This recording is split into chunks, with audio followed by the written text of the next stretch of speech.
Aleluya, reka ngushimire wowe ukomeje gutega amatwi ijambo ry'Imana, reka twigane ijambo ry'Imana. Ijambo ry'Imana riravuga, byanditswe, reka mbanze mbaho ubuhamya. Hari umuntu umwe yari afite inka, yari yaranze kwima, yaranze kubyara. Arangije abo bari baturanye bose bari bafite inka ariko zozo zibyara, zinima, banazibangurira zigafata. Aleluya. Noneho arangije ajya mu bantu nyine b'abagizi ba nabi baroga, abantu baraguza. Arangije aragenda arababaza ngo ko mfite inka yanjye mwamenya izabyara iki? Noneho uwo aramubwira ngo genda ngo unzanire ngo ihene y'ibara rimwe, unzanire n'inkoko, unzanire n'ibihumbi 20. Uwo mugore aragenda arabizana. Abizanye,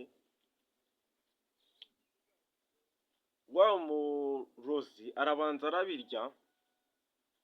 Amaze kubirya aramubwira ati egera hino nkubwire. Amubwiye aramubwira ati urabizi icyo izabyara? Undi ati ngo buriya izabyara, nitabyara ikimasa izabyara inyana. Aleluya. Ngo nitabyara ikimasa izabyara inyana. Bene data, ubwo se yahombye? Yarahombye. Kuko nta kwizera yahoze mu bintu. Reba amafaranga yashoboye ayajyana mu barozi, mu bapfumu.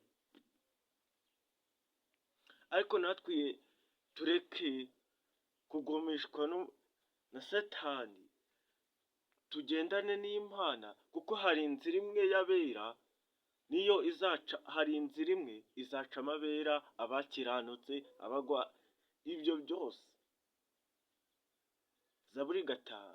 Zaburi ya 5 niko ivuga, umurongo waho wa 3 mwareba.